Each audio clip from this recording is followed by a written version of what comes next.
नमस्कार, आप सबका स्वागत है न्यूज फ्रेम के बिहार झारखंड के बुलेटिन में। मैं हूं आशिका पटेल। न्यूज फ्रेम का आगाज हुआ है आपकी आवाज को बुलंद करने के लिए, अन्याय के खिलाफ आवाज उठाने के लिए और हुक्मरानों तक आपकी आवाज पहुंचाने के लिए।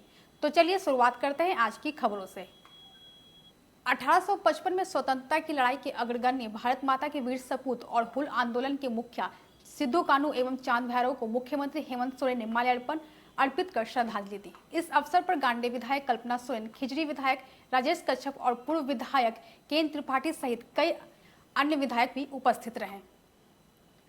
Bureau report, news frame. Jharkhand Mukti Morcha के सुप्रीमो दिसोम गुरु शिबू सोरेन गंभीर रूप से अस्वस्थ होने के कारण दिल्ली के अस्पताल में इलाजरत हैं।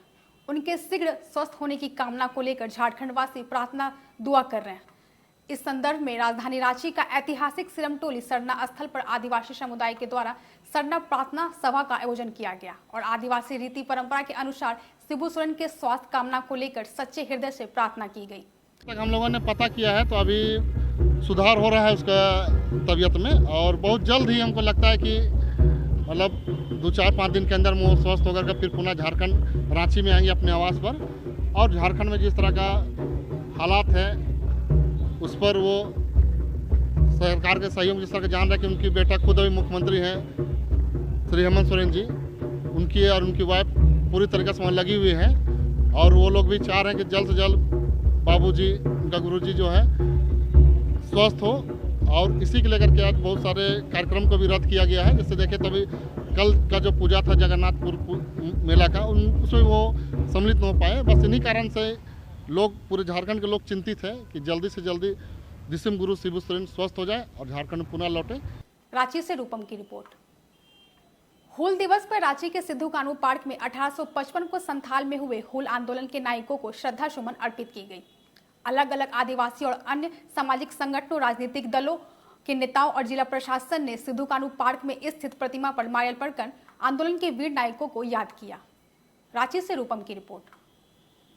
हूल दिवस के अवसर पर सीपीआई और वाम दलों के द्वारा संथाल हूल के शहीदों को श्रद्धांजलि दी गई। इस अवसर पर सीपीआई के सुखनाथ लोहरा ने कहा कि जिस तरह से संथाल हल जल जंगल जमीन की रक्षा करने के लिए सुदखोर महाजन जमींदार और कंपनी राज के खिलाफ जो हूल का आह्वान किया था, अब और ज्यादा प्रशंसनीय हो गया है। आज सीपीआईएम और वाम दलों की ओर से संथाल हूल के शहीदों को श्रद्धांजलि अर्पित किया जाए। हमारा मानना है कि जिस प्रकार संथाल हूल जल जंगल जमीन की रक्षा के लिए और सुदखोर महाजन जमींदार और कंपनी राज के खिलाफ उन्होंने जो हूल का आह्वान किया था, आज और ज़्यादा प्रासंगिक होकर के सामने आया है, क्योंकि ये मोदी राज में अडानी अंबानी के नेतृत्व में पूरा देश में कंपनी राज का ही खतरा मंडरा रहा है। Bureau report, news frame. Chandwa प्रखंड के सांसद आदर्श ग्राम चटुआग में 40 लाख रुपए की लागत से सिंचाई विभाग के द्वारा चटुआग डैम का मरम्मत किया गया, लेकिन इससे कोई भी फायदा अन्नदाता किसानों को नहीं हो रहा है। यह डैम बनाने का मुख्य उद्देश्य था कि इस गांव के 30 एकड़ खेतों में पानी पहुंचाना था। किसान जब भी धान या रबी फसल उगाते हैं उस समय पानी की कमी दूर करना था, लेकिन मरम्मत के बावजूद किसानों को अब तक इसका कोई लाभ नहीं मिल पा रहा है। चटुआग डैम का यह बांध मरम्मती है और यहाँ पर बोर्ड नहीं है। यह पूरे गांव का, पूरे राजस्व गांव का यह दोहर है। इसमें सभी किसान का यहाँ खेत है। हमको लगता है सैकड़ों से अधिक किसान हैं और 30 एकड़ से अधिक यहाँ लगता है कि जमीन होगा। और इस बांध के मरम्मती और ठीक होने से 30 एकड़ जमीन में यहाँ सिंचाई होता और खेती होता और उससे किसानों को फायदा होता। लेकिन अभी फाटक आपका यहाँ खराब लगा है, उसका कोई फायदा नहीं हो रहा है। फाटक लगने के बाद भी आपका पानी निकल रहा है और भीड़ से किसान का खेत में मिट्टी बह जा रहा है, जिससे खेत में भी उसका नुकसान हो रहा है। कैनाल का काम अधूरा पड़ा है और अगर यह ठीक नहीं होता है तो किसान को कोई फायदा नहीं होगा। लातेहार से आशीष वैद की रिपोर्ट।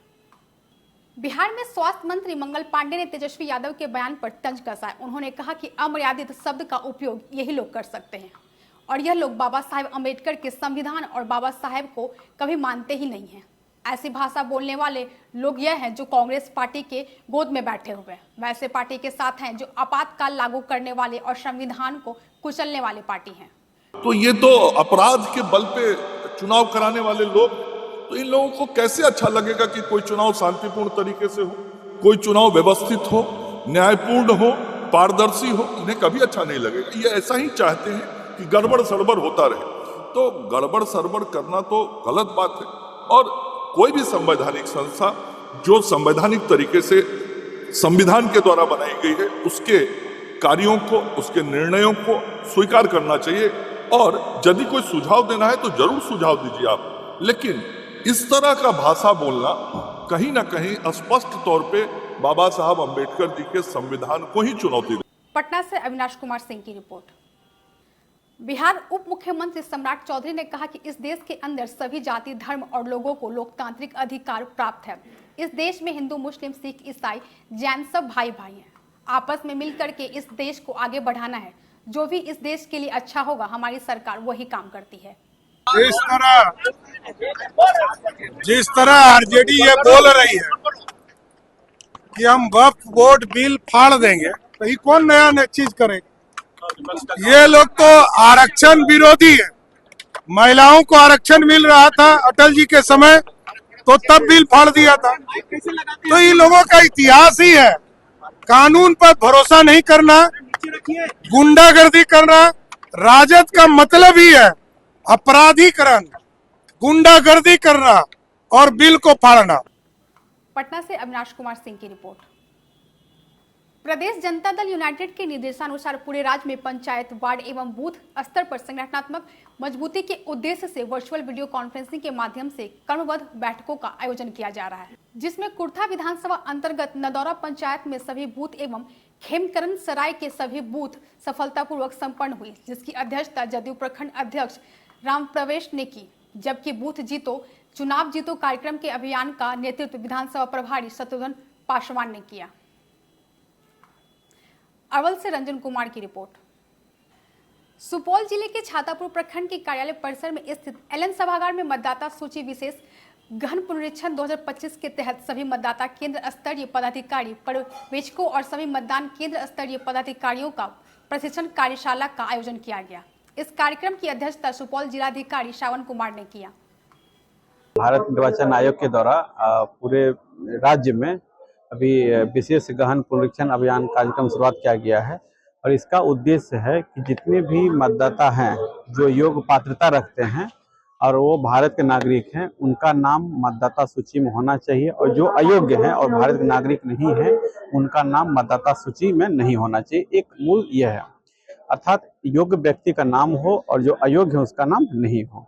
इसी के तहत जो हमारे प्रत्येक बीएलओ प्रत्येक बूथ पर और जो मतदाता हैं वहां जाएंगे, प्रत्येक व्यक्ति के घर तक और पूर्व से भरे हुए इन्विटर फॉर्म उनको देंगे और उस इन्विटर फॉर्म के आधार पर जो हमारे मतदाता हैं जिसका नाम 2025 में था, वो उसको भर करके फोटो के साथ और जो आयोग की शर्तें हैं कि जो 11 प्रकार कागजात हैं, अगर वो 2003 से पहले के मतदाता सूची में उनका नाम है, उनको किसी प्रकार कागज किसी। सुपौल से मनीष कुमार की रिपोर्ट।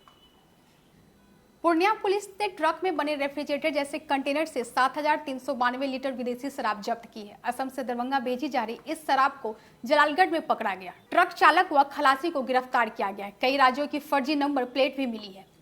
मुख्य तस्कर की तलाश अभी जारी है। लगातार पूर्णिया पुलिस के द्वारा जो है प्रोहिबिशन शराब के विरुद्ध और एनडीपीएस के विरुद्ध अभियान चलाया जा रहा है। इसी में कल जो है एक सूचना पर हर थाना की टीम जो है चेकिंग कर रही थी। उसी में सूचना प्राप्त हुई कि एक बड़ी खेप जो है आसाम से अररिया पूर्णिया होते हुए यहाँ से पार होने वाली है और दरभंगा में किसी एक स्टॉप पर रुकने वाली है। तो इसमें एक स्पेशल टीम का गठन किया गया। वहाँ पर लगातार जो है वाहनों की चेकिंग की गई। उसी में जलालगढ़ थाना अंतर्गत जो है एक जो ट्रक था उसको पकड़ा गया। उसमें रेफ्रिजरेटर जैसा एक कंटेनर जो है उसमें बनाया गया था और उसके अंदर जो है शराब के कार्टन को छुपाकर लोड किया गया था और जिसका डिलीवरी ये लोग दरभंगा में किसी एक अन्य व्यक्ति के पास करने वाले थे। इसमें कुल 7,392 लीटर शराब जो है बरामद हुई है। 2 इसमें अभियुक्तों को गिरफ्तार किया गया है। मोहम्मद राशिद जो यूपी के रहने वाले हैं और दानिश ये भी यूपी के रहने वाले हैं, एक ही जिला के हैं। दोनों की उम्र 25-30 साल के लगभग है। पूर्णिया से गौरव गुप्ता की रिपोर्ट। अभी के लिए बस इतना ही। देश और दुनिया की सभी खबरों से अपडेट रहने के लिए हमारे YouTube चैनल को सब्सक्राइब करें, हमारे Facebook पेज को लाइक करें और अपने सुझाव कमेंट बॉक्स में जरूर लिखें। अब हमें दीजिए इजाजत। धन्यवाद।